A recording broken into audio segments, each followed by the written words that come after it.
We've got a major update out of Georgia. So here's the deal. 3 cases have been working their way through the courts in Georgia challenging both the state legislative maps and the congressional maps, where the plaintiffs are alleging that the maps violate the Voting Rights Act. The maps were drawn and passed by the Republican legislature last cycle, and they were approved by a judge, but only because the midterms in 2022 were fast approaching. But now, the plaintiffs in this case are looking for new permanent maps ahead of the 2024 election. And because of the surprise Supreme Court decision in Allen versus Milligan, which upheld that Section 2 of the Voting Rights Act is constitutional and prevented the dilution of minority voices in redistricting, suddenly these cases in Georgia have new life. Now, as for today's news, Republicans in the state tried to have the case dismissed, which would leave the current illegal maps in place in Georgia. The judge, Steve Jones, who's an Obama appointee, has refused to dismiss the case and will allow all 3 lawsuits to proceed to trial together on September 5th. Here's Mark Elias during our most recent episode of our YouTube-only voting rights series, Democracy Watch, explaining exactly this. Yeah, so there's actually been some recent good news in Georgia, and so I'm glad you asked.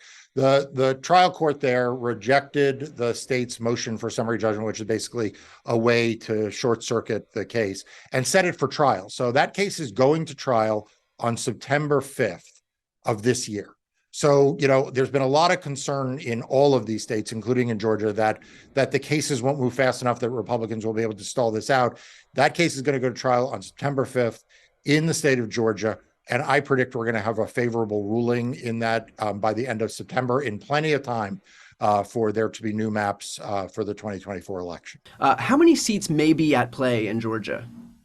So Georgia, like Alabama, involves one additional black majority district in the Atlanta region is the Georgia case. Now, importantly, this development in Georgia comes on the heels of 2 other major developments in the redistricting space. Because of the Allen versus Milligan case, Alabama was ordered to draw a second majority black district. The Alabama legislature actually opted to defy the Supreme Court's order by moving to submit maps that aren't majority black, and I discussed with Mark what will happen if they don't ultimately comply with the court's ruling. It looks like Republicans are defying the Supreme Court's directive here. So, first of all, can you explain what these Alabama Republicans are doing? They're breaking the law. I mean, you just kind of said it, right? They're defying the court's order. They were ordered by a 3-judge panel, which included 2 judges appointed by Donald Trump, to draw a new map because the map they drew was illegal.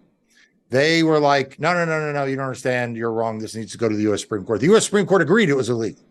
And so this was their chance to fix the illegality, to draw a new map, which has 2 majority black districts.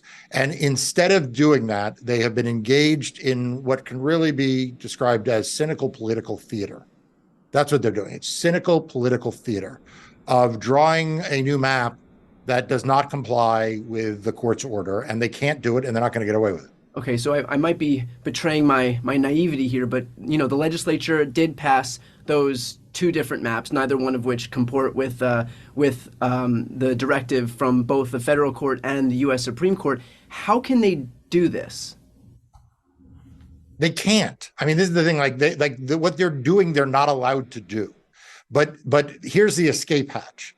And this, I think, gets a little bit, Brian, to the politics of what I think they're doing, is they're not going to get thrown in jail for not drawing a proper, right? It's just what's going to happen is the maps they draw just will be disregarded and the court will draw its own map. Okay. So what they're doing, I think, and why I call it cynical political theater, is they want to be able to say to their voters, we were forced by the court into doing something, and then we did the thing that we did to sort of not effectuate the court's order because we were standing up for you. Right. We were standing up for Republicans.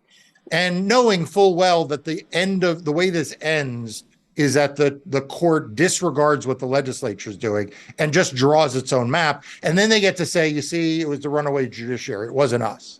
So I think that's what they're doing. All of which is to say, Alabama Republicans will certainly stall. They'll certainly refuse the court's directives here, but at the end of the day, Alabama will have a second majority black district. In Louisiana, also thanks to the Milligan case, that state will draw a second minority majority district. And while we've heard rumblings from Republicans about not complying with the court's ruling, the same principle will apply as the one in Alabama. Louisiana, too, will have a second majority black district in time for the 2024 election. And finally, that brings us to Texas. One last time, here's Mark Elias explaining the slightly different situation in that state. Yeah, so Texas is a more complicated case because it involves more seats, it involves more parts of the state, and it involves seats that both involve or violations of the Voting Rights Act that both involve denying Latino voters their opportunity to elect their candidate choice and Black voters their opportunity to elect candidates of their choice. So in Texas, you're looking at someplace between 4 and 6 seats that should be added as minority districts. The majority of those would be majority Latino districts, both along the border, but also in other parts of the state. And then in Harris County, in addition to additional Latino districts, you would have one or more additional Black districts. That case is moving at a slower pace.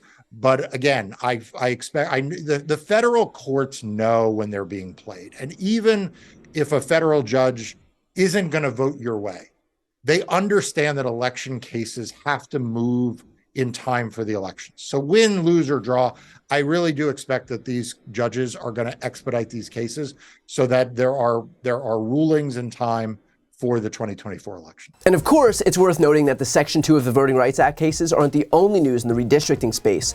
There's also the recent news that New York will be redrawing its congressional maps. Ahead of the 2022 midterm cycle, New York adopted temporary maps from a Republican-leaning map maker. That midterm cycle netted Republicans 4 additional seats in the House. Of course, now, the Democratic legislature will have the opportunity to draw its own maps, and estimates suggest that we could be looking at between 4 and 6 new seats for Democrats in 2024.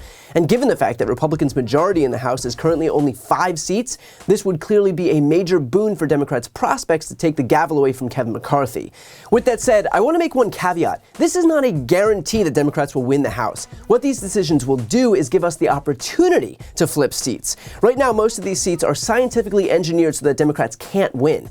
After these new maps are drawn, they'll be in play, but nothing will be handed to us. We still have to turn out to win these elections. We still have to appeal to friends and families and neighbors and coworkers. We're getting a massive opportunity here to balance the scales, and as we've come to learn all too well, these opportunities don't come around often. So as we head into 2024, make sure you're ready to make your voice heard, because everything will be on the line in this next election.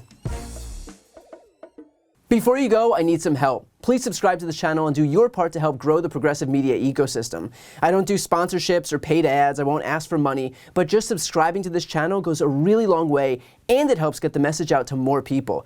The subscribe button is right here on this screen. You can also subscribe to my Spanish language channel, which I made to reach those crucial Spanish-speaking voters. That link is on the screen too. And finally, if you want to listen to my audio podcast, you can follow that link as well. Thanks so much for watching.